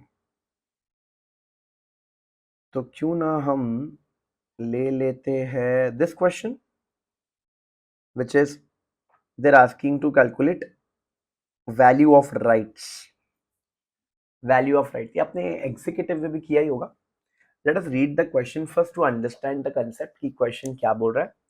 बोलता है ABC limited it's considering a rights issue. अच्छी बात है, ठीक बात है। By issuing 1 share against 2 share to raise funds. फिर से रिपीट कर देता हूं, issuing 1 share against 2 share to raise fund to finance their new project requiring 4.5 crore. The floating cost is 10% of the fundraise. The company is currently has 18 lakh shares which is outstanding, and the current price of its share is rupees 100. The subscription has been fixed at 50 rupees. कुछ information जो हमारे बहुत काम के हैं। ठीक है, तो बोला कि वैल्यू ऑफ राइट्स क्या है। अब पहली बात तो अब ये बात समझो कि राइट्स होता क्या है। राइट्स फ्री के शेयर्स आपको मिलते हैं, बट हमेशा एक बात याद रखना, जब भी आप राइट्स इशू आपको मिलेगा तो राइट्स इशू का एक वैल्यू होगा, मैं आपको बताता हूं तो आपको बेटर समझेगा। नंबर 12, समझो मेरी बात। जो वैल्यू ऑफ राइट्स होती है, आप मेरी बात समझो, जो मार्केट प्राइस होती है, क्या होती है? Market price. मार्केट प्राइस को जो आपकी राइट्स इशू है उसको उससे माइनस कर दो और डिवाइड कर दो भाई तुम्हारे पास कितने नंबर ऑफ शेयर्स होंगे। आपके पास 2 थे, आपको फ्री में एक और मिलेंगे, सही बात है। आपके पास थे और आपको फ्री में कितने तो भी मिलेंगे, एक मिलेंगे। अब मेरी बात समझो, मार्केट प्राइस 100 है, ठीक है, माइनस राइट्स कितना हो रहा है? 50। इसको तुम 2+1 डिवाइड बाय 3 करोगे तो लगभग लगभग जो राइट्स की वैल्यू निकल कर आएगी वो 16.67 निकल कर आएगी। अब ऑब्वियस सी बात है, इसके अंदर बहुत सारी चीजें निकल कर आती है।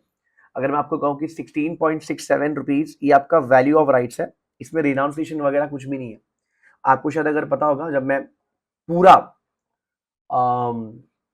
फंडिंग पढ़ा रहा था आपको रेगुलर लेक्चर में, जो लोग मेरे स्टूडेंट्स हैं उनको मैंने बताया था कि आरई कैसे कैलकुलेट करना होता है, आरई का हिसाब कैसे लगाना होता है, आरई क्यों हम लोग निकालते हैं, ये हम चीज इन डिटेल देख चुके हैं। तो ये आरई को छोड़कर है, मतलब भैया अगर आपको फ्री में शेयर्स मिल रहे हैं तो आपकी अल्टीमेट रियल वैल्यू कितनी है। हालांकि हाँ, आरई जब आप बेचोगे तो आपको एक्स्ट्रा वेल्थ तो मिलता ही है। अब आरई यानी कि राइट एंटाइटलमेंट सेल करने के लिए अलग से मगजमारी करने की जरूरत नहीं है। यानी कि मैं क्या बोल रहा हूँ, आपको विस्तार में बता देता हूँ। लेट्स टेक एन एग्जांपल, अगर आज मुझे राइट्स इशू मिला है, अगर मुझे राइट्स इशू के शेयर्स मिले तो पहले मैं क्या कर सकता था? पहले मैं उसको रिनाउंस कर सकता था। रिनाउंस करने का मतलब होता है कि मैं इसको बेच सकता था। अब कितने में बेचूं, ये जो प्राइसिंग डिसाइड करने का जो फैक्टर था, ये बहुत सारे पैरामीटर्स के ऊपर डिपेंड करता था कि भाई मुझे बायर कितने में मिल रहा है या राइट्स इशू बंधन में कितना टाइम लगता था। अब ये जो राइट्स इशू है, राइट्स इशू को जैसे आप जो भी आप स्टॉक ब्रोकर, जो भी आपके पास स्टॉक ब्रोकर है, जितने आपके पास शेयर्स है और जितने आपको राइट्स मिलने वाले यानी कि राइट शेयर्स मिलने वाला आपको, फॉर एग्जांपल मेरे पास इन्फोसिस के शेयर्स है तो मेरे को सामने दिखेगा इन्फोसिस आरई, मुझे आरई दिखेगा, आरई माने राइट्स मिल रहा है मेरे को। अगर मुझे राइट्स में शेयर्स मतलब राइट्स इशू में पार्टिसिपेट करना है तो मैं क्या करूंगा, मैं राइट एंटाइटलमेंट जैसा वैसे रहूंगा, मैं जाऊंगा और ब्रोकर के ऐप में या नेट बैंकिंग में जाऊंगा और अप्लाई करूंगा राइट्स इशू के लिए। बट अगर आपको आपका राइट्स रिनाउंस करने का तो you can renounce it by click a sell button. अच्छा, आपको जो राइट्स मिल रही है, you want to buy more right share, you can do that as well. आपके पास बहुत सारे ऐसे अगड़म बगड़म तिगड़म पावर है। समझ में आ रहा है मैं क्या बोल रहा हूँ? ये आप तभी कर सकते हो जब आपको थोड़ा प्रैक्टिकल चीज समझेगा। ऑब्वियसली बात है, हम लोग यहाँ पे सिर्फ सम्स डिस्कस कर रहे हैं कि भाई इसको कैसे करना है। Market price minus rights issue divide जितने नंबर ऑफ शेयर है कितना आपको मिलेगा, आपको ऑटोमेटिकली एक आंसर मिलेगा, वो आपको होगा राइट का वैल्यू। ठीक है, इसको राइट की वैल्यू बोलते हैं। ठीक बात, चलो चलो ठीक है, एकदम इजी था। बढ़ते अगले क्वेश्चन की तरफ, देखते हैं। ले लेते, चलो इसी को ले लेते भैया, हम लोग नायक को ही ले लेते अभी। क्या बोला भैया? The following data pertains XYZ limited. ठीक है, क्या डेटा है जरा देखो। Projected sales 20 lakh, creditors 3 lakh, bank borrowing 3.5 lakh, sorry 3,30,000, the current asset is 7,40,000। Assess working capital, assess करने बोल रहे क्या? Working capital of XYZ limited using the method given by Nayak committee. अब दोस्तों, नायक कमेटी के बारे में पहले समझना पड़ेगा कि भाई नायक कमेटी चलता कैसे। तो ये आ जाओ नायक कमेटी के पास। ठीक है, क्या बोला गया? This method of assessing working capital requirement of the firm is given by Nayak committee, इसलिए बड़ा इसको नायक कमेटी या टर्नओवर मेथड बोलते हैं। The committee headed by mister PR Nayak. Obviously बात है, नाम को याद करने की इतनी जरूरत नहीं है, हमारे MCQ एग्जाम नहीं है, ठीक है, बट यस पता होना चाहिए। और the adequacy institutional credit to SSI, ठीक है, give its recommendation which are under, कुछ रिकमेंडेशन दिया गया है, जैसे कि क्या क्या बोल रहा है सुनना। Under this method the bank credit for working capital purpose for the borrower requiring fund based limit to 5 crore for SSI borrows 2 crore in case of borrower may be assessed limit of 25% of projected annual turnover.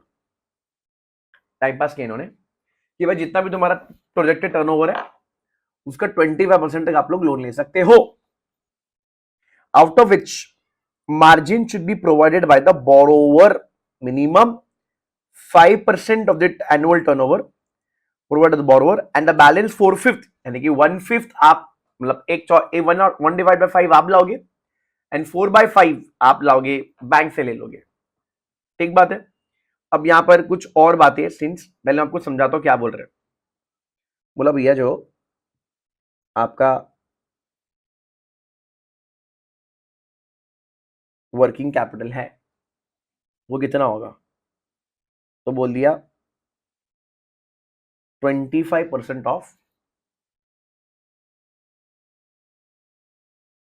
Turnover. बहुत बार बोलेंगे projected annual cell, बहुत बार क्या बोलेंगे projected annual cell. ठीक बात है, ठीक बात है। अब मेरी बात समझ, अगर 25% तेरे को इधर लाने का मन है, 25% अगर तू लाने वाला है, समझो वो अमाउंट अपन पकड़ते हैं एक्स अमाउंट, एक्स अमाउंट में से कुछ पैसा आप बैंक से लोगे,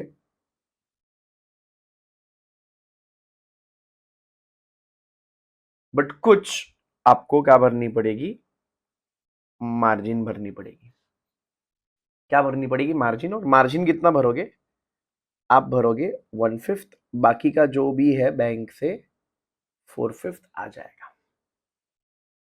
इतना समझ गया, इतना समझ गया। चल एक बार क्वेश्चन की तरफ चल, अभी तक मैंने पूरा पढ़ा नहीं है, क्वेश्चन की तरफ चल। क्वेश्चन कहाँ गया भाई, बहुत सारे क्वेश्चंस हो ही गए, मेन क्वेश्चंस हो ही गए ऑलमोस्ट, बाकी घुमाने फिराने वाली चीज है। सारे पास क्वेश्चन एक बार देख ही लेना है, मतलब एक और सीबी वाले क्वेश्चन है दोस्तों, या भी आप मैनेज कर लोगे आराम से। कैलकुलेट इशू प्राइस बोला है, इधर का उधर करना आप लोग को, इतना लोड नहीं आएगा। ठीक है, एक और सीपी वाला क्वेश्चन है, कहते हैं कि अपन ये भी अपना बहुत आराम से होगा। फेस वैल्यू 991 है, 120 दिन है।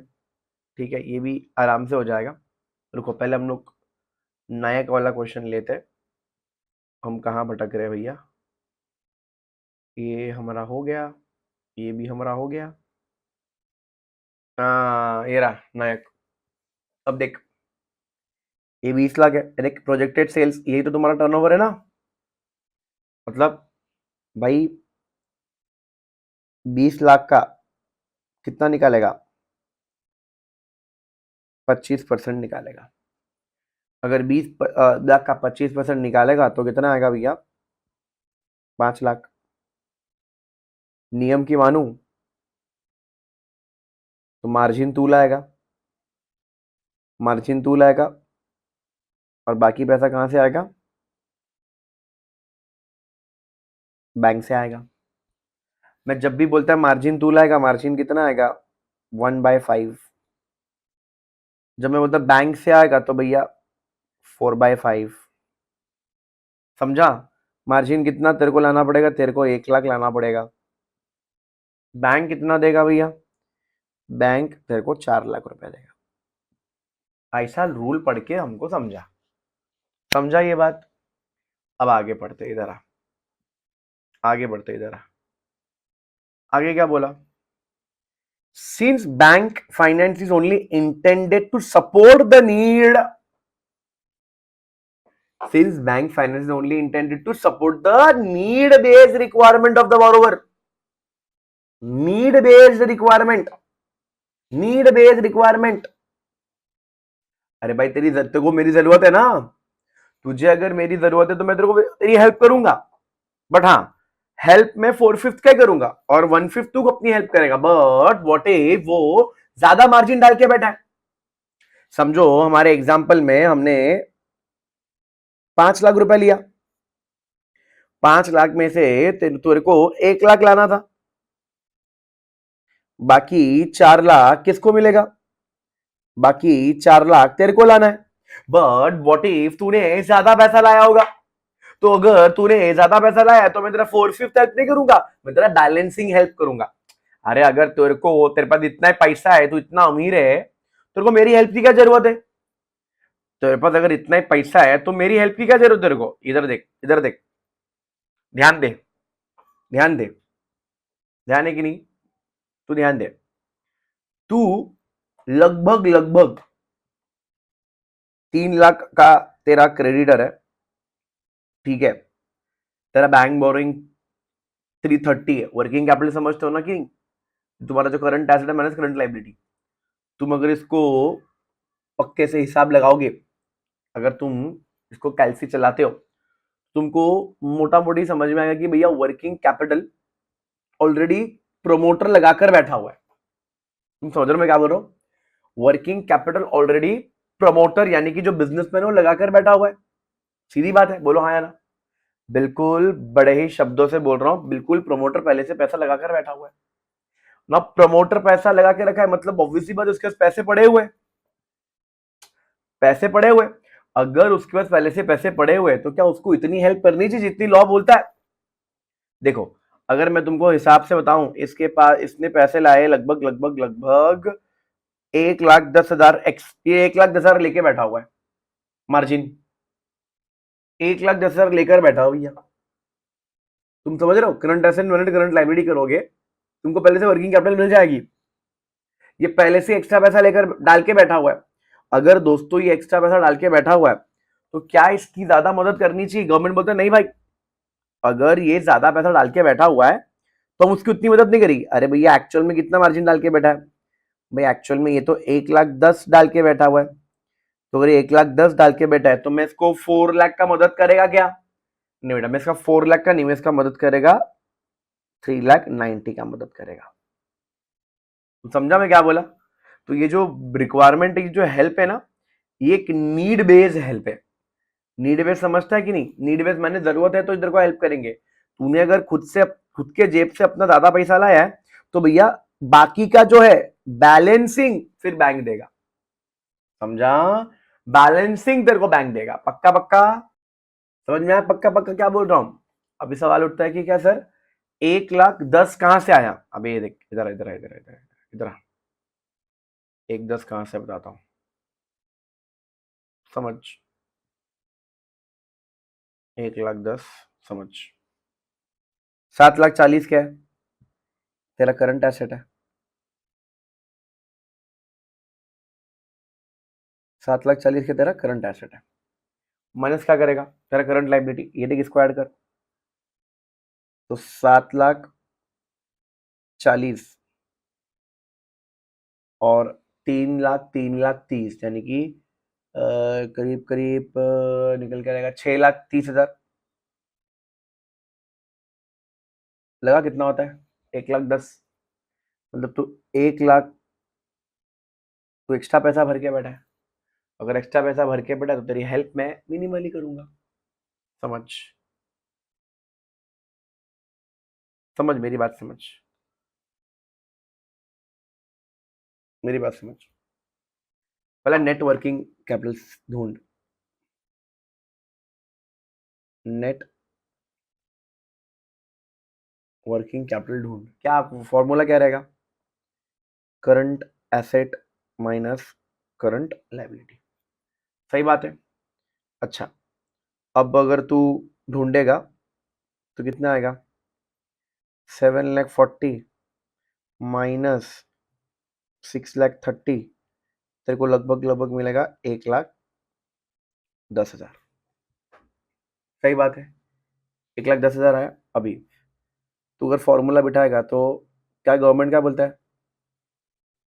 मिनिमम वर्किंग कैपिटल रिक्वायर्ड कितना भैया?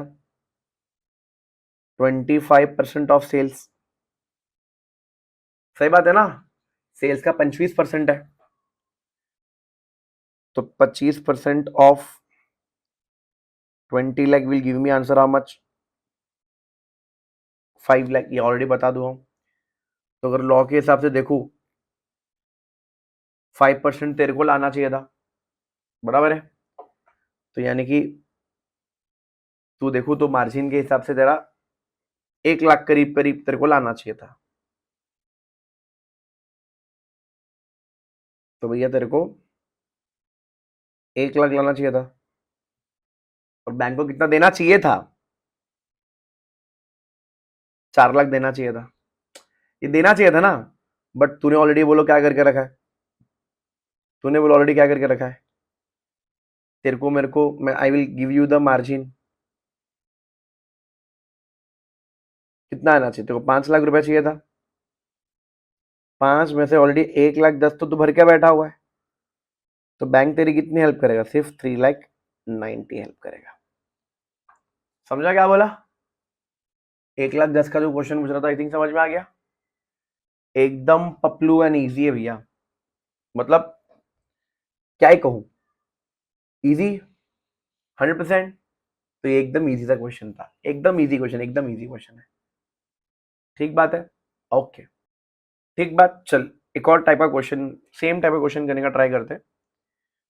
ओके देख, एक और नायक वाला मिल गया, ट्राई करते हैं। आजा, कोई तो बड़ा सा कंपनी है, limited company, approach support bank for working capital facilities. ठीक है, the projected annual turnover is, इतना ऑलरेडी दिया हुआ है, तो समझ रहा है, पहले से को दिया दे के रखा हुआ है।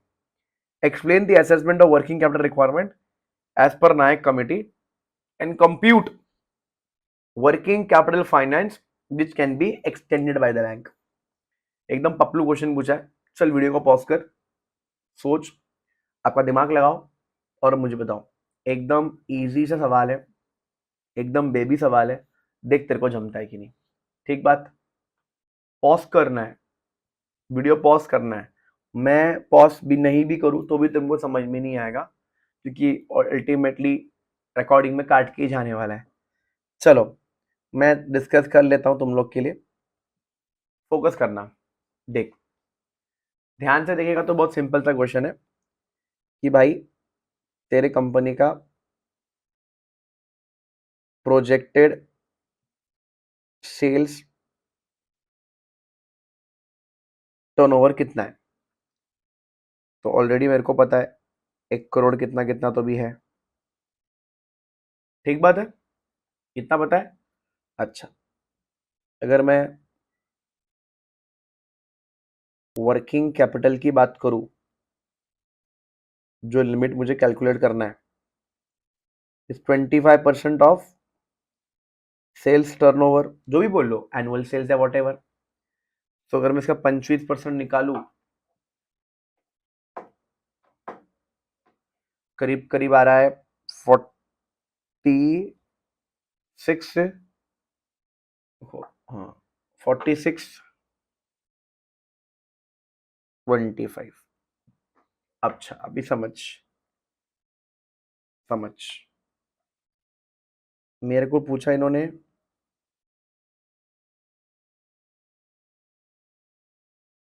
Permissible bank finance. सुनना मेरी बात, अभी परमिसेबल बैंक फाइनेंस कितना मेरे को मिलेगा, जो मेरा अमाउंट है दैट इज 4625 का, मेरे को बैंक सपोर्ट तेरे को मालूम मालूम ही रहेगा, 1/4 तेरे को लाना होता है, बाकी का तेरे को मिलेगा। तो करीब करीब तू खुद कितना लाएगा? तेरे को लाना पड़ेगा 925 के करीब करीब, यानी करीब करीब 37 लाख बैंक से मिलेगा, और मिनिमम मनी फ्रॉम बोरोवर जो है वो 925 आएगा। समझा ना? एकदम सिंपल एंड एकदम पपली क्वेश्चन था। मतलब आई थिंक अभी तुम लोग आराम से क्या कर पाओगे, आराम से you will not able to execute. Execution वाला पार्ट एकदम आई थिंक नॉर्मल हो जाएगा, वरना वो जो टफनेस जा रहा था आई थिंक इतना टफ अभी नहीं जाएगा। चलो बढ़ते हैं अगले सवाल की तरफ, देखते हैं नायक वाले और कोई सवाल है कि नहीं। नायक वाले सवाल, नायक नायक पापा, ये नायक कहाँ है? नहीं दोस्तों, नायक तो हमको और दिख नहीं रहा है। सी एस ई टी भूल जाओ भाई, अभी सी एस बनने को ई टी लिखा हुआ है। कहाँ गया? हम्म, हम्म, नहीं जी नहीं। तो दूसरा एक क्वेश्चन लेते हैं अभी, देखते हैं क्या सवाल हम लोग का वेट कर रहा है। बैंक गारंटी है, वैल्यू ऑफ राइट्स अभी तो कर लेगा, ठीक है ना, अभी तो आराम से कर लेगा, कोई टेंशन नहीं है, ठीक है। कुछ रिपीट में क्वेश्चन भी है, कुछ रिपीट में भी क्वेश्चन है, बस देख रहा हूँ,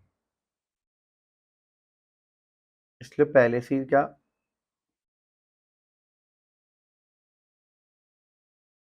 देख रहा हूँ, बस शांति रखो।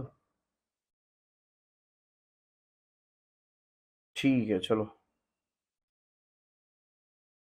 देख रहा हूँ भैया, चलो इसको ले लेते हैं भैया, इस सवाल को ले लेते अब, गारंटी की बातें हो रही ना, इस सवाल पे अटैक करते हैं।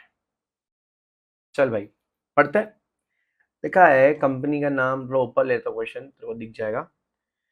लिखा है alpha meter technologies limited has outstanding guarantees of 92 crore as on 31 March. ठीक बात है, 92 करोड़ का इनका बोलो क्या बचा हुआ है, एक बैंक गारंटी है, हमको कैलकुलेट करना है बैंक गारंटी की लिमिट ही कैलकुलेट करनी है। During the year company has given new guarantee 8 crore और 8 करोड़, ठीक है, 8 करोड़ टू टेलीकॉम डिपार्टमेंट, ठीक है।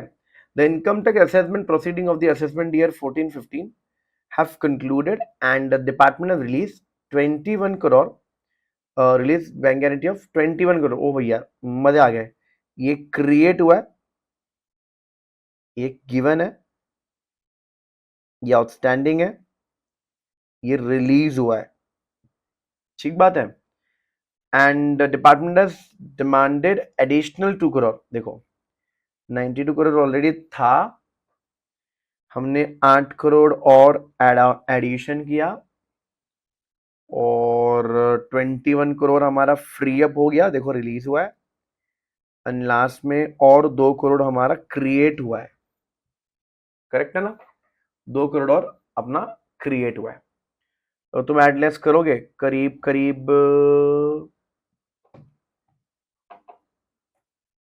हाँ में करीब करीब 81 आ रहा है, समझो मेरी बात, इधर देखो, समझो मेरी आउटस्टैंडिंग बैंक गारंटी कितनी है आउटस्टैंडिंग कितनी है 92, ठीक बात है। उसके बाद हमने कुछ, हमारी गारंटी रिलीज भी हुई, ठीक है ना, हमारी बैंक गारंटी कुछ तो भी क्या, हाँ रिलीज हुई है, रिलीज कितनी 21 की हुई है आई थिंक, 8 करोड़ हमने एक्स्ट्रा, 8 और 2 हमने इस बार दिया हुआ है, मैंने एडिशनल बीजी 10, ठीक है, 92 8 21, इसको माइनस करने बाय द वे 81 ही आना चाहिए, ठीक बात है ना। ये कुछ मोटा मोटी दिमाग में आपके रखने पड़ेंगे, तो ये ऐसे क्वेश्चन भी आते हैं तुम्हारे दिमाग में, जब आना है तो दिमाग में बस रखना है भैया, बेसिक रखना है दिमाग में, जब ऐसा आया तो भी बच जाना, ठीक, गलती नहीं करना, ऐसे क्वेश्चंस तुम आराम से देखो और सॉल्व करो। बट हाँ, आपको इसके साथ साथ कुछ सिक्योरिटीज लॉ की भी क्वेश्चन दे के ना आस्क, तो मेंटली एकदम प्रिपेयर रहना कि भाई कहाँ से भी सवाल अगर उठा के लाते हैं तो तुम लोग एकदम मेंटली प्रिपेयर रहना कि भाई मैं तो कुछ ना कुछ क्रैक कर ही दूंगा। जितने भी पास्ट ईयर क्वेश्चन उसको अच्छे से देखो, समझो कैसे कैसे क्या काम होता है, किस तरीके से होता है, और ये सारी चीज आप समझने की कोशिश करो। समझ में क्या बोल रहा हूँ? चलो, ये तो हो गया। मेन मेन सारे मैंने ऑलरेडी क्वेश्चंस करवा ही दिए। मैं बस आपको एक चीज डिस्कस कर लूं, ठीक है?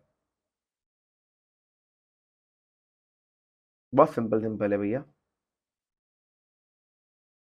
ये क्या बोला देखो, ये भी लिमिट के ऊपर ही है, 186 की लिमिट है। तो ये देखो आपको कंपनी जाके क्वेश्चन पूछे हुए हैं, ठीक बात है। ये देखो फिर से एक पूछा हुआ है, सेम टाइप का क्वेश्चन है, ठीक है? कितने गारंटी दिया है क्या नहीं दिया भैया, ये भी एक इंपॉर्टेंट क्वेश्चन है, आईपीओ रिलेटेड है, आपको शायद पता रहेगा। यहाँ पे लिखा इक्वान टू इशू 1000 शेयर्स। तो बोला कि बुक बिल्ड इशू करने वाले, ये हमने ऑलरेडी लेक्चर में सॉल्व किया हुआ है, same to same question solve करके रखा हुआ है। तो बोलते भैया बिडिंग प्राइस 130 से 150 के बीच में। तो पहले की बोला what is cut off price in this offer, तो कट ऑफ यहाँ पर कट ऑफ हो जाएगा। से 138 कट ऑफ प्राइस है, कैसे? आई थिंक आपको मैंने सिखाया ऑलरेडी कट ऑफ प्राइस किस तरीके से आप निकालते हो।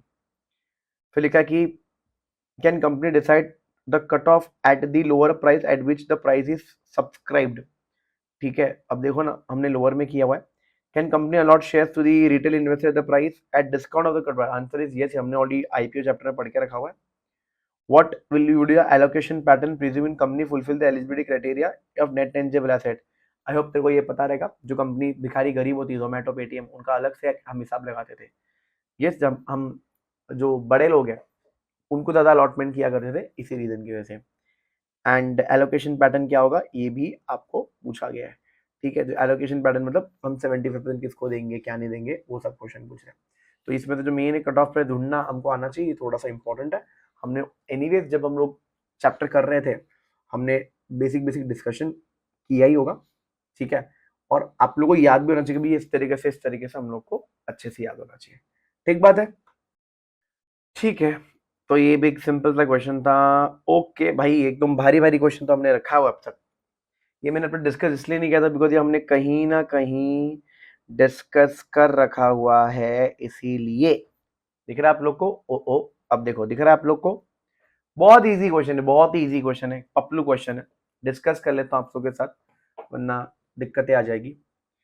यहाँ पे क्वेश्चन, एक बैलेंस शीट है YBL लिमिटेड का, जो 31 मार्च 2022 का है, ठीक है? बैंक बोरोइंग है 820 का, ट्रेड पेएबल्स है 200 का, अदर करंट लाइबिलिटी है 180 का, इन्वेंट्रीज है 650 का, इन्वेंट्रीज है 650 का, इन्वेस्टमेंट है 250 का, ट्रेड रिसीवेबल है 75 का, कैश एंड कैश इक्विवेलेंट है 125 का, और ये अदर देन दिस थोड़ा बैंक में बैलेंस पड़ा है 150। अदर फिनेंशियल एसेट्स को भी अगर आप देखते हो तो 350 है। अब सवाल में क्या पूछा है जरा हम देखते हैं, क्या पूछा? बोला है ऑलरेडी कंपनी ने 820 लाख का बैंक बोरोइंग कर लिया, जिसके अंदर बिल डिस्काउंटिंग वगैरह वगैरह ऑलरेडी है। अब इनको मेंटेन करना है मिनिमम करंट रेशियो ऑफ 1.33 वाला। तो बोल रहे calculate the maximum permissible bank finance as पर मेथोडोलॉजी सजेस्टेड टंडन कमेटी। भाई टंडन कमेटी याद आ रहा है? पहला क्वेश्चन है, कर देता हूं सॉल्व तुम लोग के लिए। मैं रिपीट वाले क्वेश्चन मैंने सॉल्व नहीं करे, ठीक है? सो अगर मैं कैलकुलेशन की बात करूं, तेरे को अगर याद है तो it is nothing but 75% of current asset, then you will deduct it with the current liability. I think current liability is बहुत easy है, 380, ठीक है? Let's add on this all these things, 650। अभी अदर फाइनेंशियल्स कुछ बोला नहीं है, समझो लगभग लगभग आ रहा है 75% ऑफ 1600, ठीक है?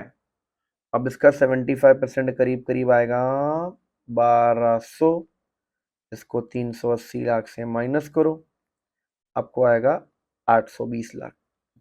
अब दोस्तों 820 लाख इज द थिंग आपको, ठीक है। अब क्वेश्चन में क्या पूछा था कि भाई कितना ले सकते हो, मूर्ख है ये, ऑलरेडी 820 ले चुका है। सिंस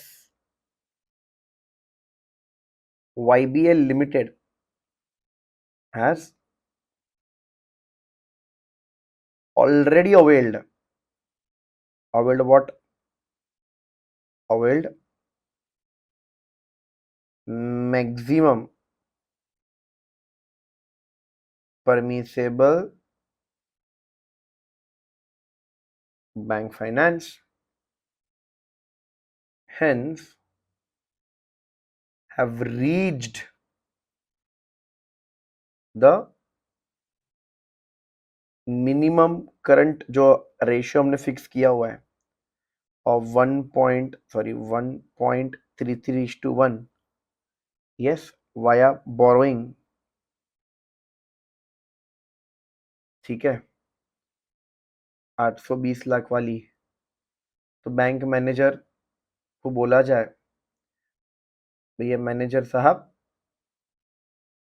और बैंक लोन मत दो, ठीक है, शैल नॉट बी सैंक्शनड। तो ये एक इम्पोर्टेंट था जो बताना जरूरी तो नहीं था, बट ठीक है, आप लोग को मैंने बता दिया मोटा मोटी सब कुछ, जो सारे इम्पोर्टेंट है वो बता दिया। ये किसके ऊपर है भैया, ये PIT के ऊपर बता रहे हैं। Mister Hulk, promoter of the company, has acquired 1000 equity shares of the company on 5th April 2022, ठीक है, for a market price of 750 and disposed of 500 equity shares on 25th of April 2022 at 810. Further acquired 1350 shares on 10th of May 2022 at price of 790. Explain in brief the provision of PIT Regulation 2015 respect of continual disclosure and timeline, ठीक है। ये भी खैर applicable नहीं होगा, old syllabus में applicable हुआ करता था, अभी वाले पार्ट में सब कुछ हटा ही दिया गया है, ठीक है। फिर भी अगर आपको बता दो, आपको डिस्क्लोजर देने पड़ते हैं। Compliance officer is the one जो डिस्क्लोजर देता है। संजीवनी बैच देखो, वहां पे भी हम लोगों ने डिस्कस किया होगा, ठीक है। करंट रेशियो वर्किंग कैपिटल ढूंढने बोल रहे, चलो ये भी एक बार तुम लोग के लिए सॉल्व कर देता हूँ, ठीक है। ये भी हमने एग्जीक्यूटिव में अपने अकाउंट्स वगैरह में किया होगा, आप देखोगे तो एकदम सेम टू सेम क्वेश्चन है। तो भी आप लोग के लिए एक बार डिस्कस कर लेता हूँ किस किस तरीके से इसको सॉल्व करना है, ठीक है जी।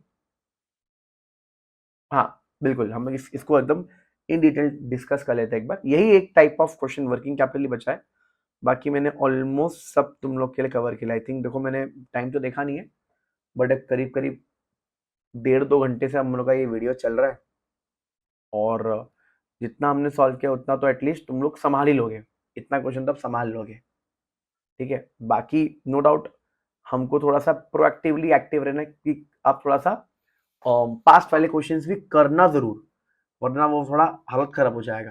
पास्ट ईयर मतलब मैं बोल रहा हूँ थोड़े से एग्जीक्यूटिव वाले क्वेश्चन करना, तो एग्जीक्यूटिव का जितना हो सके कंसेप्ट एक बार रिवाइज करना पड़ा, पहले प्रोफेशनल का पढ़े खत्म कर, फिर ये सब की तरफ कूदी मारना, ठीक है। तो इस क्वेश्चन को हम लोग सॉल्व करना शुरू करते हैं। ये तुम्हारा सी पार्ट है, सी पार्ट वाला क्वेश्चन है।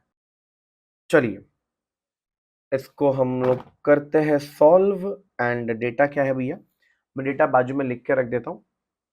एक तो हमारे पास सेल्स वगैरह है, ठीक है ना, एक तो सेल्स वगैरह, कुछ असम्पशन भी लेंगे, हमने बहुत टाइम पहले किया था जब हम लोग एग्जीक्यूटिव में थे। तो यहाँ पे लिख देता हूँ कैलकुलेशन ऑफ वर्किंग कैपिटल, ठीक है। बात है ऐसे ही नहीं होता, वर्किंग कैपिटल सब कुछ ढूंढना पड़ेगा आप लोग को। ऑलरेडी हमको क्या दे के रखा हुआ है, सेल्स 6.5 लाख का दे के रखा है, तो ये हमारा सेल्स ऑलरेडी है, कितना है, 6.5 लाख का सेल्स है, ठीक बात है, ठीक बात है, 6.5 लाख का सेल है। तो अगर सेल इतना है, माइनस अगर मैं नेट प्रॉफिट करूं, मेरे को मिलेगा COGS। COGS मतलब cost of goods sold, COGS मिलेगा। तो अगर 6.5 लाख रुपया है, कितना है भैया परसेंटेज दिया है, 25% ऑन सेल्स है, बोला है ऑलरेडी, -25% ऑन 6.5 लाख रुपए अगर मैं निकालूं तो करीब करीब मेरा आएगा, करीब करीब आ रहा है 4,87,500। ये ज़रूरी है so दैट मैं डेटर वगैरह सब कुछ निकाल पाऊँ। तो अगर मैं मेरे करंट एसेट्स की बात करूँ तो मेरे डेटर्स है, ठीक है,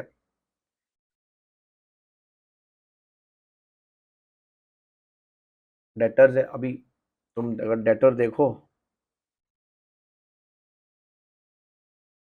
तो कैलकुलेट वर्किंग कैपिटल बोल दिया है।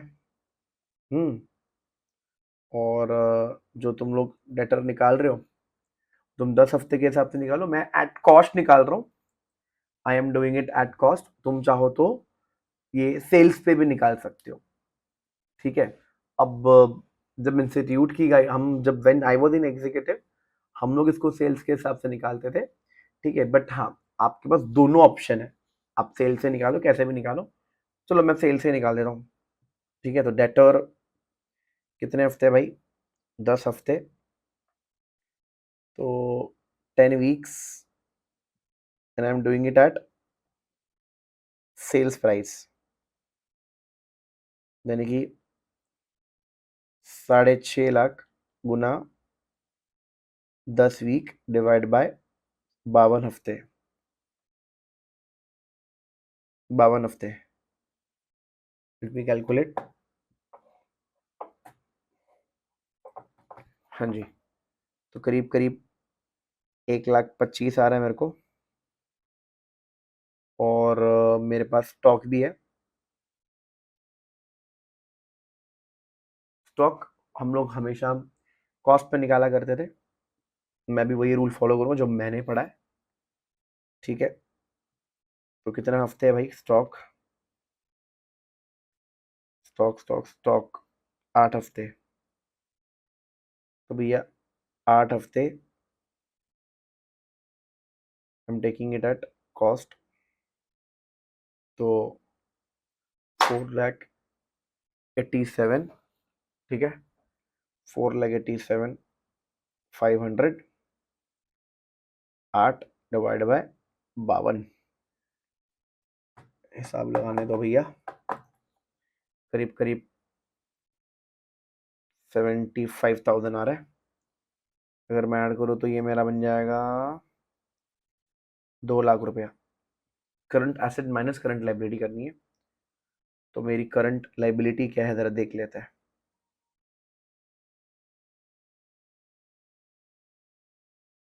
ठीक बात, कौन है करंट लाइबिलिटी में, क्रेडिटर है, ठीक। क्रेडिटर भी हमेशा कॉस्ट पे होता है बिकॉज हम लोग उसी में खर्चा करते हैं। मेरे कंपनी का creditor 4,87,500, I am doing it at cost, multiply by 4 weeks divide by 52 weeks, करीब करीब 37,500 आ रहा है।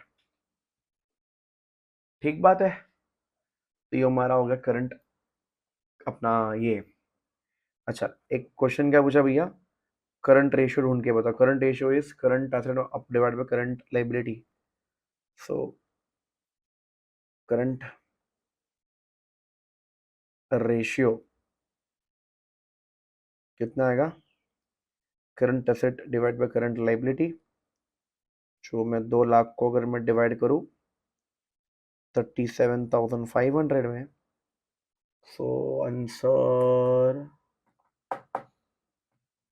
हाँ, करीब करीब 5.33:1 पॉइंट में ऊपर नीचे आ सकता है।